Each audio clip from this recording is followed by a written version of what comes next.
Alright, everybody, let's see this. Who could lead Europe to war? Honestly, I already know it's gonna be a bad video because I don't like this guy. But let's go. Well, actually, Europe's got lots and lots of defense problems, but there's one that might be more important than any of the others. In a rapidly changing world, Europe has a defense problem.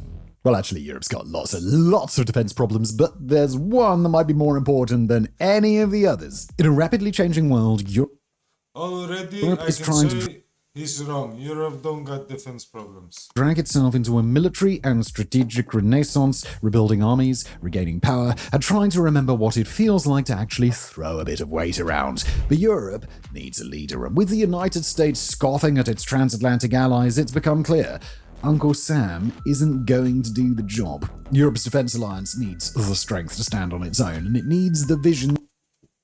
Do the job of what? Do the job of what? Listen, Europe has no threat. Nobody is threatening Europe. This shit is getting pushed by America, nothing else.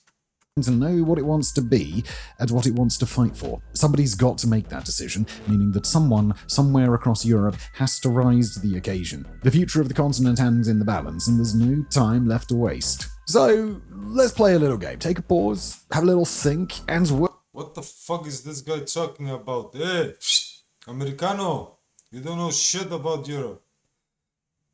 Fucking play cowboy and shut the fuck up. work out the country that you think is best equipped to Shut the fuck up, Yankee. lead Europe into the future. A few moments later. You got your answer? Well, good work, but no matter the country you choose, we regret to inform you that you chose wrong. Congratulations, every European nation, except the one you chose, believes that your choice of leader simply isn't up to the task, and now they're going to put a new committee together and write you a strongly worded statement to that effect. The sad reality is this: at a moment when Europe desperately needs a leader, its inability to actually choose a leader goes far deeper than you might have imagined. So here are all the nations that could conceivably lead the continent, and all the reasons that Europe won't accept any of them. Most people don't realize how much of their personal information is just sitting online until they actually Shut the fuck up, man. Political situation. Clarify one thing at the start. Some of Europe's current leaders are making waves on defense, whether nation by nation or as part of the European Union or the NATO alliance. We'll be talking about a few of those leaders specifically as we go through this episode, and when we don't mention individual leaders by name, it's generally because we will be talking about the broader political situation that prevents them from being truly effective. I don't think this guy understands what the European Union is. It is a trading union, not a fucking army union, not a fucking conquering union, not anything else than trading between the countries. Nothing else. What the fuck is this guy talking about, bro? But in general, we're going to focus our conversation on countries rather than individuals. In the world of defense, national policies and decades-long initiatives tend to matter much more than any government leader, and considering that European capitals are a constantly revolving door, we really can't expect any specific European leader to even be relevant in a couple of years. So as we start to pull European nations from the pile, we'll start with the United Kingdom, a nation with a historical reputation for considerable military might and one of the continent's better win-loss records in modern wars. Today's British military is renowned for its quality of training and discipline, as well as its technological sophistication. It's one of the militaries that's been most proactive in its efforts to Is this guy talking about the European Union or is this guy talking about Europe? Because it doesn't make sense, bro. UK is not in the European Union, so I guess he's talking about the continent of Europe. modernize, and it's picked up global experience in the 21st century under the auspices of the War on Terror and elsewhere. Britain possesses a blue water navy, a highly capable air force, and its own nuclear arsenal. Its strategic minds are some of the world's best and brightest, and its special operators earn constant praise from their international peers. Geopolitically, Britain is highly influential across the globe. It's a member of the Five Eyes Alliance, a founding member of NATO, and the closest global ally of the world's wealthiest and most powerful nation, the United States. But unfortunately for the United Kingdom, it's highly unlikely to gain the trust of its European allies as a continental leader, not least because Britain spent the last decade telling Europe that it didn't want to be a part of Europe. While the rest of the continent doesn't hold Britain's current leaders responsible for Brexit or all the tension and upheaval that came before and after, Europe still understands that it's wise to hold Britain at an arm's length. Britain's commitment to Europe is still in question, and influential European voices regularly question. Bro, he's saying Europe so many times, bro. Europe what? So this guy is, his term for Europe is the European Union. As soon as you're not part of the European Union, you're not in Europe. Bro, these Americans, you Americans, even your wording is fucking dumb, bro. Britain's long-term vision. How the fuck are you an American and don't even know how to make fucking sentences and all of this, bro?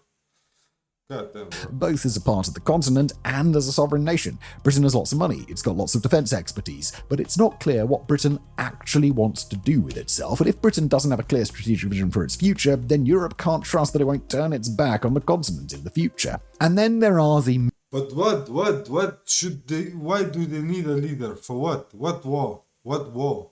What war? What war, bro?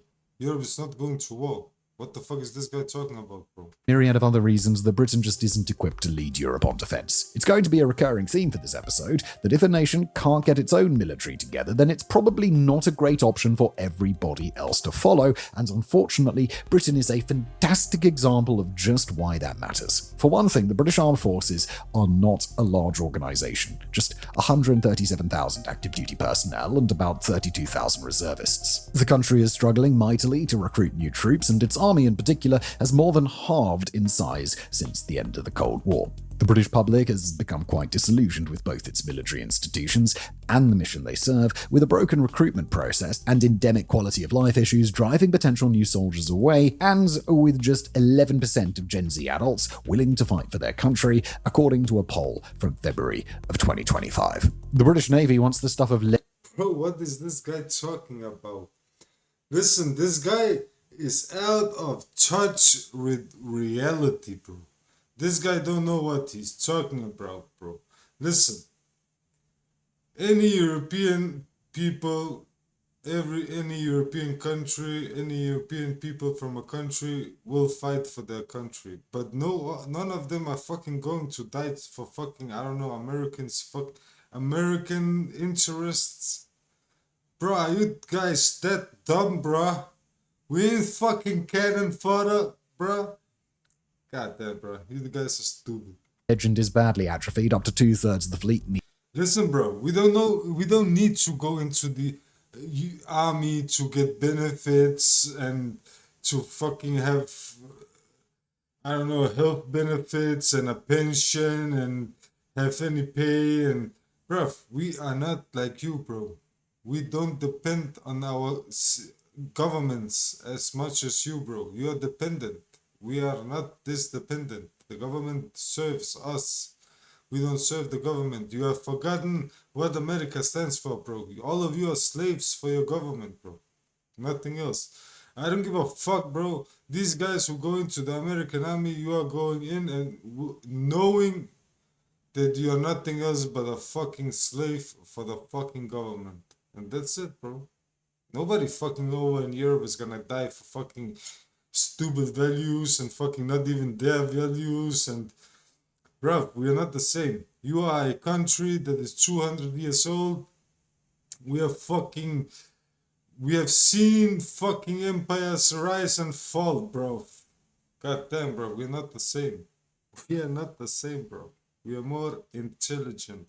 Needs maintenance at any given time, it's constantly losing personnel, and it's not clear that it would even be able to protect the English Channel in a time of conflict. Politically, Britain is hardly in a position to lead any international body right now. The country's two main political parties are each in a state of progressive collapse, but rising alternatives have yet to gain a real foothold, especially on the international stage. And while the British military has been militarizing in a conventional sense, its leadership has done a very poor job adapting to changing times. Europe needs a leader that understands how quickly the world of warfare is changing, and even if Britain has learned that lesson academically, it has... Nope. the British people know, and the rest of the European people know that this shit is America's fucking shit. And they ain't gonna fucking die for fucking America's fucking shit, bro. If you guys want to die, go die, bro. Nobody is holding you. You can do whatever you want. You can serve your crazy army and go die for, I don't know, a yellow guy and some other guy who is internationally wanted by IGC, what's it called? The International Court of Justice. But yeah, guys, no. Hell no, there's not gonna be any leader because Europe don't need a leader and the European countries don't need a leader. The European countries, bruh, it ain't gonna happen, bro. Hasn't put its findings into practice. It's just showing how retarded Americans is that they can fall for all this. Listen, American people now have internet, they can go study history, they're not dependent on the, what's it called? This mainstream media. So yeah, nah, bro. You guys, good luck. Sacre bleu, please not you.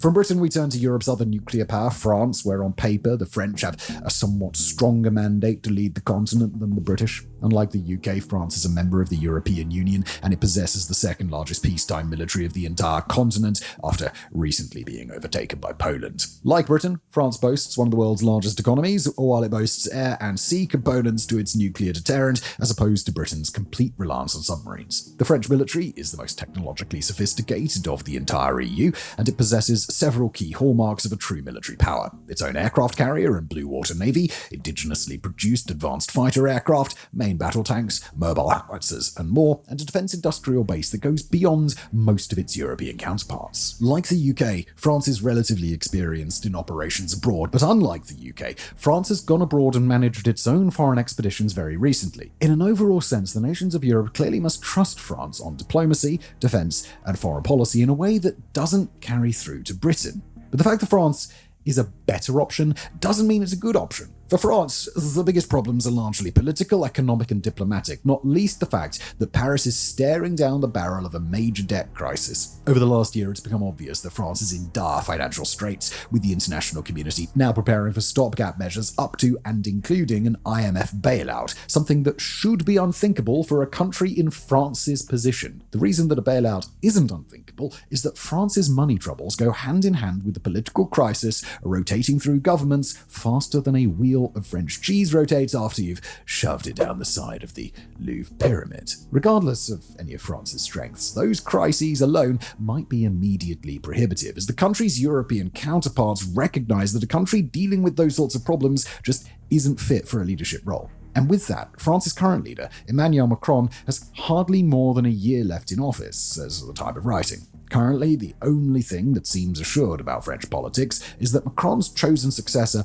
will not receive a warm welcome from the French electorate, and Jordan Bardella of the hard-right National Rally seems on track to win, meaning that France could start moving in a very different direction for its future, both on defence and otherwise. And then there are all the problems that have a bit more to do with the French military, because in France's case, a strong military isn't necessarily a trustworthy one. For one thing, France carries a lot of baggage from its recent expeditions abroad. In Africa's Sahel region, France left such a poor impression that several regional governments looked at Russia's Wagner group and thought to themselves, yeah, those guys seem better, and then proceeded to usher in a worsening security crisis that better French conduct could have avoided. But France in charge of a European defensive alliance, and France's reputation will generalise onto its partners. Not only that, but France has a long-standing history of treating, quote, European defence as a thinly veiled pretext to pursue its own interests and then demand European endorsement. It's hardly a secret across Europe that in France's eyes, French interests always come first, and it's not hard to see how the decision to sign up for a French-led European defence order would just doom the rest of Europe to eternal place as second fiddle. Finally, France suffers from a problem that sounds like it should be an advantage. France, more than any other European nation, is making the case that it deserves to lead Europe through the battles to come. But rather than inspiring confidence from other nations across the continent, France has only drawn scepticism and mistrust. The response is much less, hey France, thanks for stepping up, and much more, dude, it's weird how much you want this, don't be weird. The worst choice. From France, it's time to discuss the idea that Germany could lead all of Europe to war, and while we imagine that you can already see one problem with that idea, honestly, this guy is paid. I don't know who's paying him, but this guy is definitely paid from somebody. This guy's talking points are so fucking paid, bro. It's so fucking bad, bro. Honestly, it's so fucking bad, bro. This is not the real analytics. This is just bullshit. What is this bullshit? This is bullshit.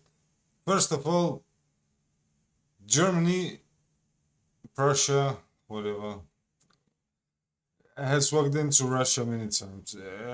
Fucking France walked into Russia. I don't know how many countries took over, not took over, but basically, yeah, sure, took over. So honestly, this shit about Russia being a threat and blah blah, nah, bruh, it ain't a threat. Russia's not gonna do shit, bro. Russia, bro, the European countries are much stronger individually, are much stronger than Russia, bro. So honestly, this is just bullshit, fear mongering, American propaganda to brainwash Europeans to trying to find some leader. Nah, bro, there's not gonna be a leader, bro. Nobody's going to war for fucking your interests. So yeah. That's not our problem, bro. We don't need any leader. We don't have leaders like that, bro. That's the idiotic part, bro. We ain't the same, bro. We ain't making people into gods, bro. We're not the same. You guys are weird, and we are different from you.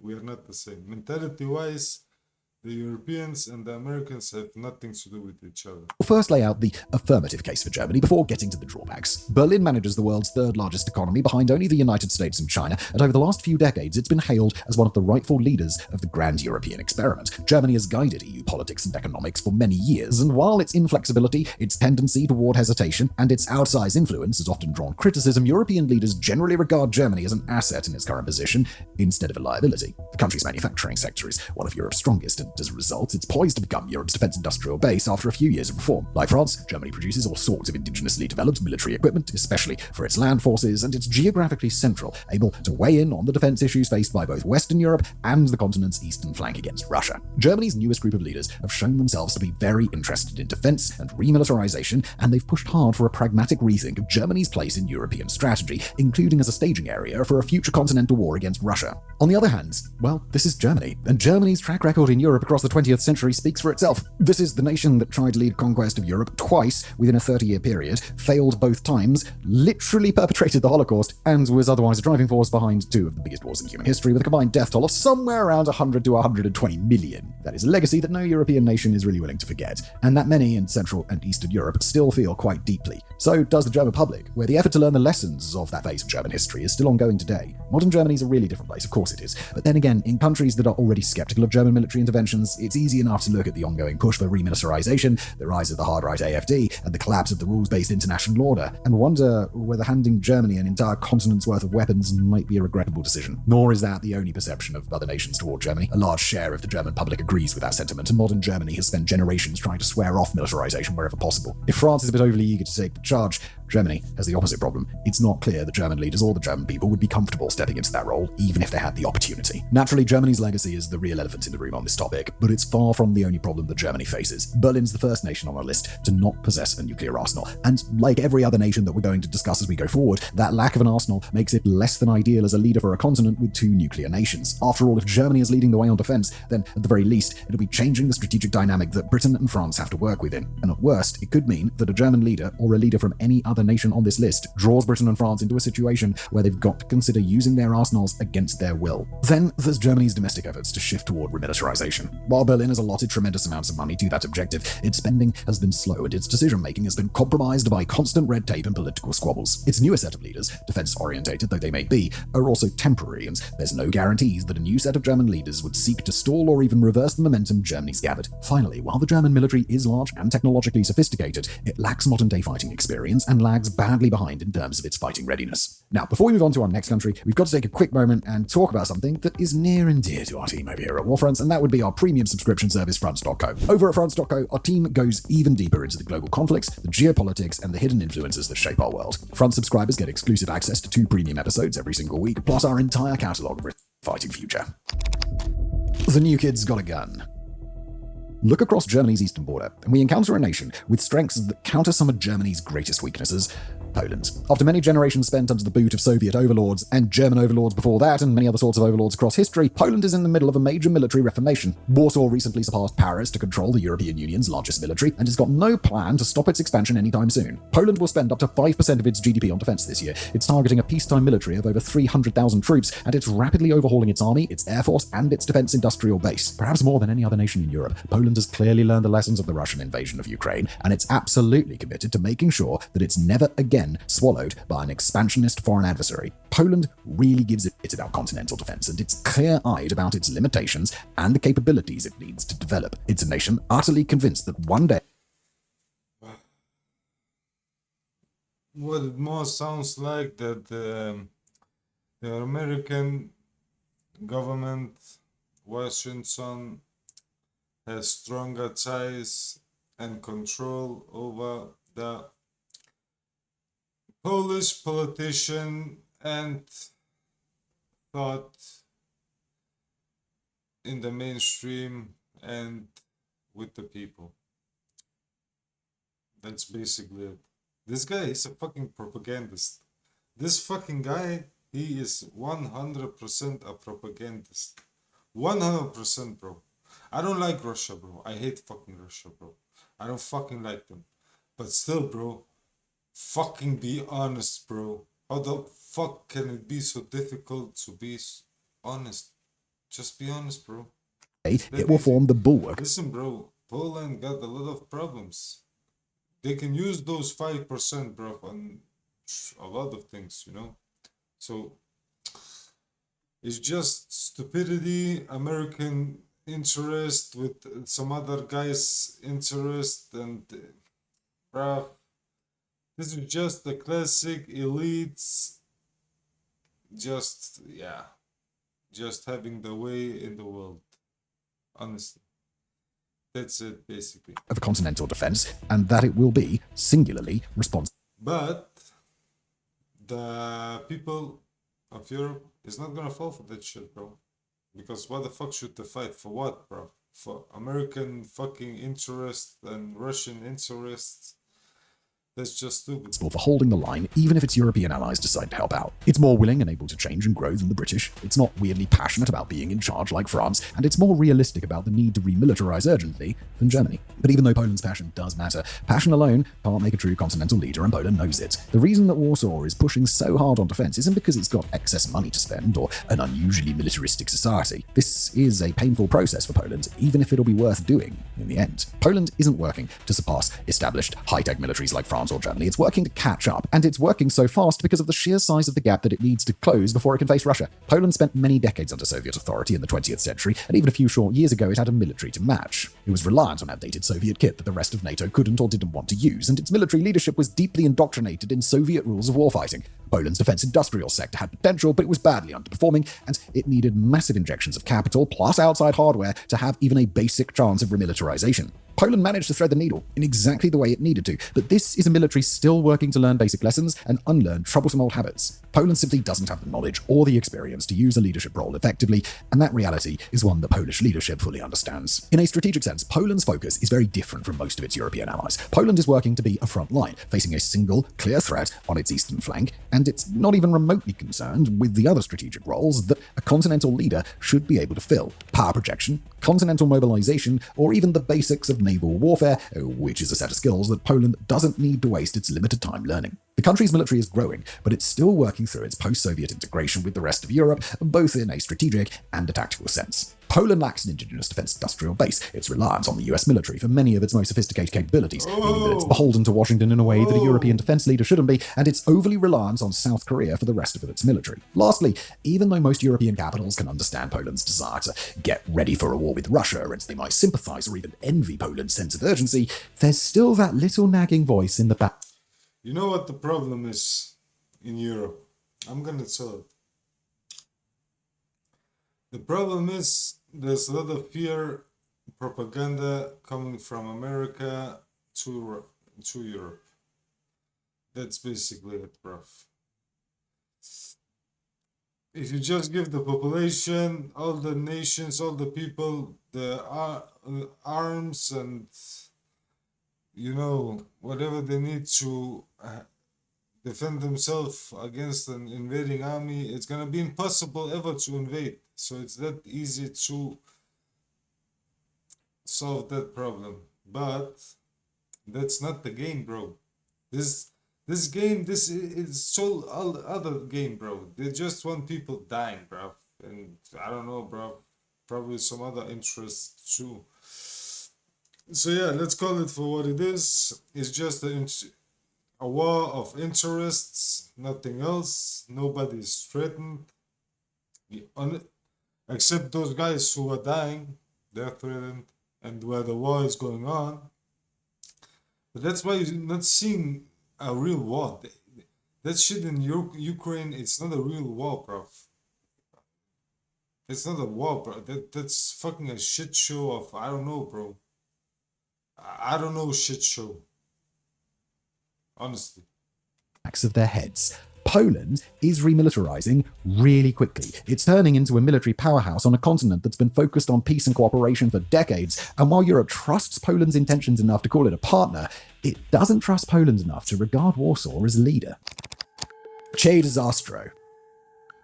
From Poland, we move over to Italy, and while we've got to admit that Italy's historical reputation as the, quote, least of the great powers isn't a great start, the country does have a few things going for it. Like Britain and France, the Italian economy is among Europe's largest, and its military is fairly large, fairly experienced, and quite technologically advanced. The Italian navy, although not what it used to be, is a formidable force on the Mediterranean Sea, and its defense-industrial complex is among Europe's better options between its military shipbuilding capacity, its role as a key building partner in the F-35 program, and several major defense corporations that produce Italian-designed kit. Compared to many European militaries, it does a good job with non-combat logistics, and while it's a bit behind its peers on modernization, it's working to catch up on a relatively ambitious timeline. Unfortunately for the Italian military, it comes with a lot of the same historical baggage that Germany does. Granted, that baggage is a good deal less intense, but it is still a factor, and Italy's current government, known for its far-right nationalist ideology, has been enough to generate some real skepticism from European counterparts. Politically, Italy is notorious for high turnover rates and ministerial scandals at its highest levels, and it's got a reputation for being a chronic underspender on defense. Its population is old and getting older, its military has suffered from long-standing recruitment issues, and its population's will to fight is among the lowest in Europe, just 16% among fighting-age people according to a 2025 poll, as opposed to nearly 40% who would declare themselves conscientious objectors, and over 1/4 who would endorse Italy hiring mercenaries instead. From a strategic perspective, Italy's critics could credibly argue that it's simply a poor fit to lead Europe into the future, considering that it's primarily focused on Mediterranean threats and maritime security at a moment when Europe is gearing up for a major land war against Russia. You saw the wrong choice.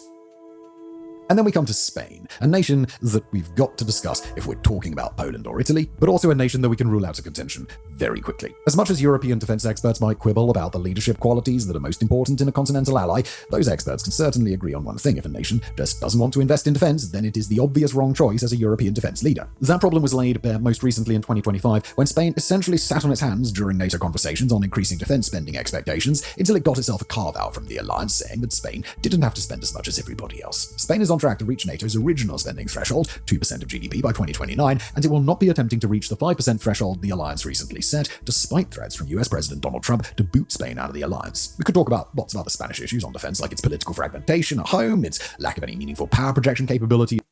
Out of what alliance, bro? What alliance is this guy now talking about?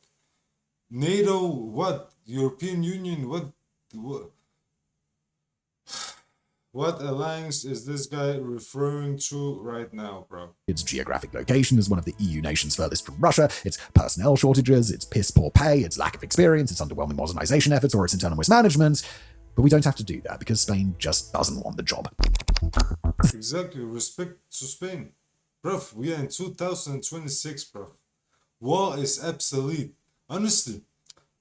People are fearful for the atomic bomb. No, bro. The atomic bomb is the best weapon to protect against war. And as he said, multiple European countries has atomic bombs. So there is no fucking threat from Russia even, bro. Even that is fucking covered. So there's no fucking threat. America is making the fucking problem with fucking Russia.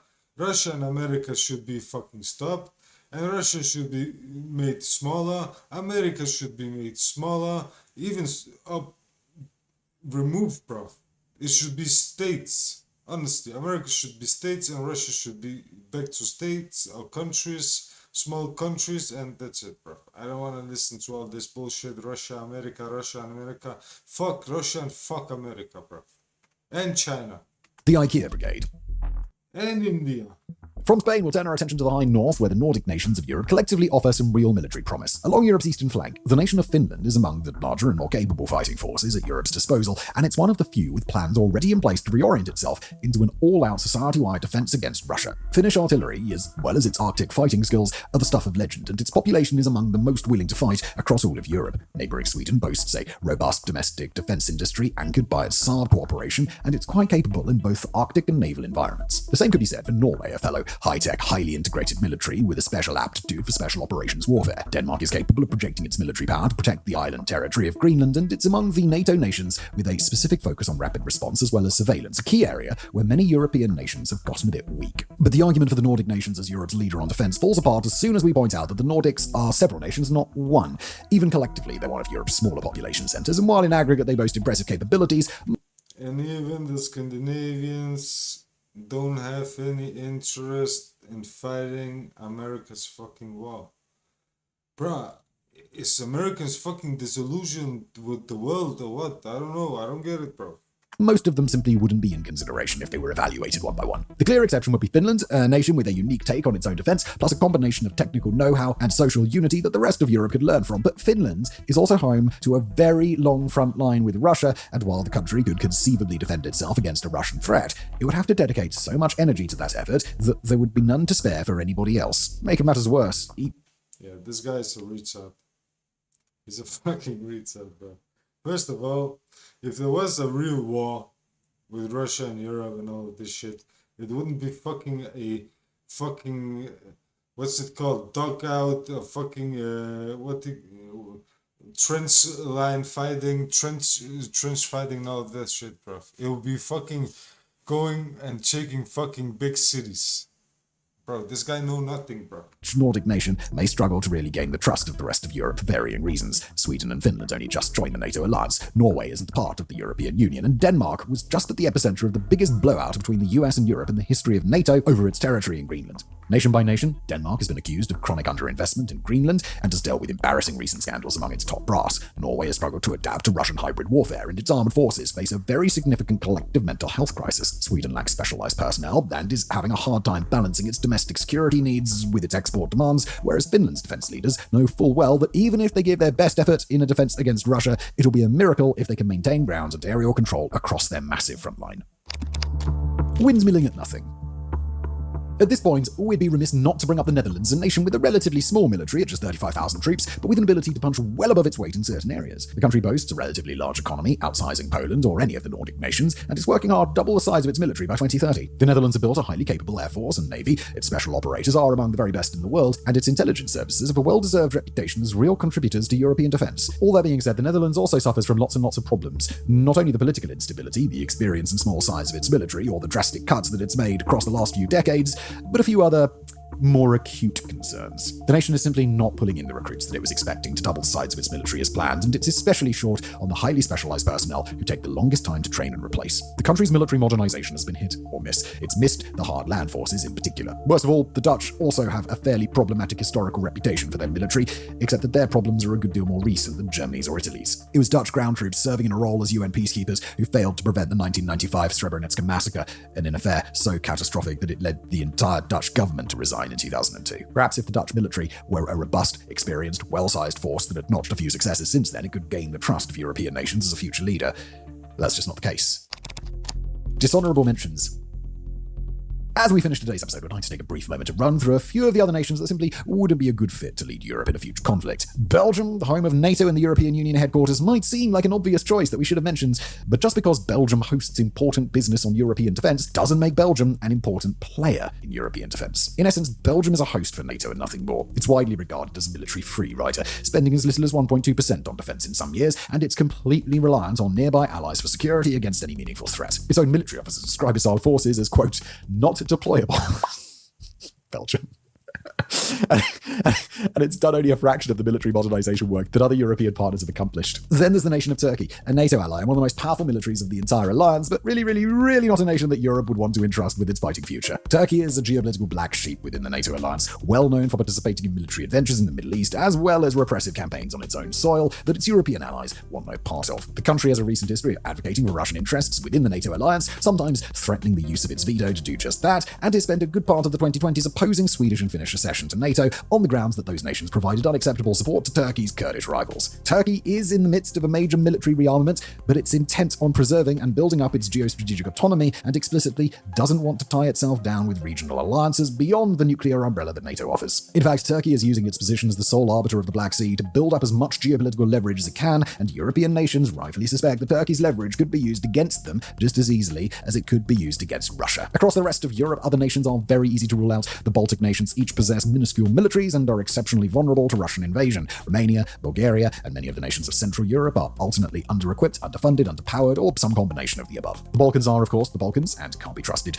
not to spontaneously combust at a moment's notice, while Switzerland is as neutral as it's ever been. Greece is only recently out of a horrific financial crisis and more focused on its rivals in the Eastern Mediterranean than on the rest of Europe, whereas Portugal, well, really the kind thing to do would not be talk about the Portuguese military at all. Last and certainly not least, there's the nation of Ukraine, a country that actually does have a strong case to make on its value to Europe as both a fighting partner and a strategic leader. More than any other nation on the continent, Ukraine understands precisely what it takes to stand against Russia. It's got a massive wartime military, and it's committed to a fight on Europe's eastern... Honestly.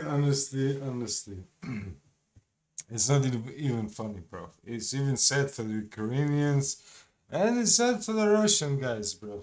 Because these guys are fucking idiots just dying for fucking somebody else's fucking money and fucking, I don't know, interests. So it's not even funny, but it's funny, bro. This guy is a fucking moron retard, bro. I hate this fucking guy. This guy is a fucking propagandist and should be in fucking jail. Honestly. Front across the next generation at a minimum. It's urgently warning European leaders to get ready for war. It's tried to explain to Europe that the continent will need Ukraine in future battles, and it's built up a defense industrial complex better suited to modern warfare than any across Europe today. But as of right now, Ukraine still remains firmly on the outside of the great European club, and while a post-war Ukraine may find itself welcomed into the fold, it's a nation that can expect many years of reconstruction before it's ready to turn its focus outward. So, who can lead Europe to war? At the end of this exhaustive list, the answer is rather underwhelming. Plenty of nations could do it. France could, Germany could, Poland could, and so on. But all of them would have to battle substantial headwinds in order to do it, and many are so... Again, what is there to be lit for? What's the reason, bruv? Why is there a need for a leader? Why should there be a need? Russia is no threat for Europe. European interests. Let's be honest, Russia actually is no threat for European interests. Right now, the only problem in European interests, the main problem is America. Because it's the only thing that's costing Europe money. Listen, bro, we're speaking normal economics. Plus, minus, that's it, bro. Plus gives plus, minus gives minus.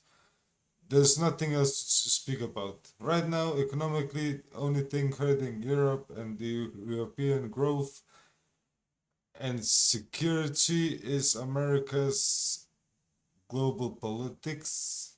And that's it. It's that easy. preoccupied with their And Russians. But in this case, bruh, fuck them both, bruh. own problems that they aren't likely to try. We're more than halfway through the 2020s, and Europe is working to rearm itself and learn the lessons that this decade of history has brought. But when it comes to a continental leader, Europe is still sorely lacking, and even if there's no clear right candidate who should step up, the real danger... This guy, he's lucky that the dislike button, the counter, has been removed, because he's getting a dislike. And I promise you, if the dislike button was still active like it should be, this would be 15 to 20,000 dislike. I don't even think he will be have more even then. Yeah, probably more. I don't know. Yeah, probably more. 15,000 dislikes. But yeah, this guy is a propagandist. Very bad analytics. Very